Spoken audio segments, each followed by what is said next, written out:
So இப்போ நீங்க ஒரு கோலோட உள்ள போன அந்த கோல் வந்து நிறைவேறிச்சா? இல்லை நிறைவேறல. ஆக்சுவலாக டெவலப்மெண்ட் வந்து நான் பார்க்கல. ஸோ ஃபைன், அவங்க அந்த ஸ்டாண்டில் வந்து ரொம்ப கிளியராக இருக்காங்கங்கிறது. பட் நான் அதை பெருசாக எலிவேட் பண்ண விரும்பலை. அவ்வளவுதான்ப்பா, இனிமே நாங்க ஒன்னாகிறதுக்கு வாய்ப்பே இல்ல அப்படிங்கிற மாதிரி தினேஷ் ஓப்பனா சொல்லியிருக்க இந்த விஷயம் தான் சோஷியல் மீடியால பயங்கரமா ஷேர் ஆயிட்டு இருக்கு. ஏன் அப்படி சொன்னாரு அப்படிங்கறத இந்த வீடியோல முழுமையா பார்க்கலாம். நம்ம எல்லாருக்குமே தெரியும், சின்ன திரையில பிரபலமான ஒரு பர்சன் அப்படின்னா இவங்க 2 பேரும் தான். காதலிச்சு திருமணம் செஞ்சுக்கிட்டாங்க. ஆனா ஒரு சில காரணத்தினால அவங்க 2 பேருமே பிரிஞ்சுட்டாங்க.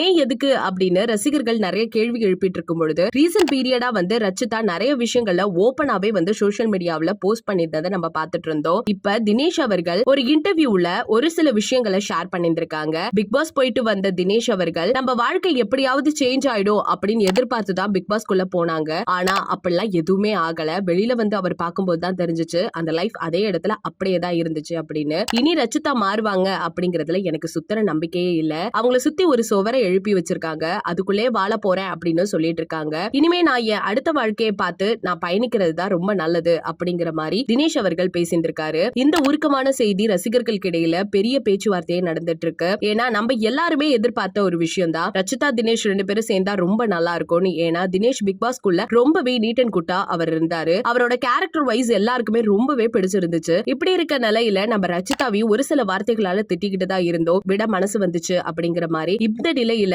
இப்ப எல்லாத்துக்குமே டாட் வைக்கிற மாதிரி இந்த விஷயம் நடந்திருக்கு அப்படிங்கும்போது ரசிகர்கள் எல்லாருமே ரொம்பவே சோகத்துல இருந்துட்டு இருக்காங்க. இந்த செய்தியை பத்தி நீங்க என்ன நினைக்கிறீங்க அப்படிங்கறத மறக்காம நம்ம கமெண்ட் செக்ஷன்ல ஷேர் பண்ணிக்கோங்க.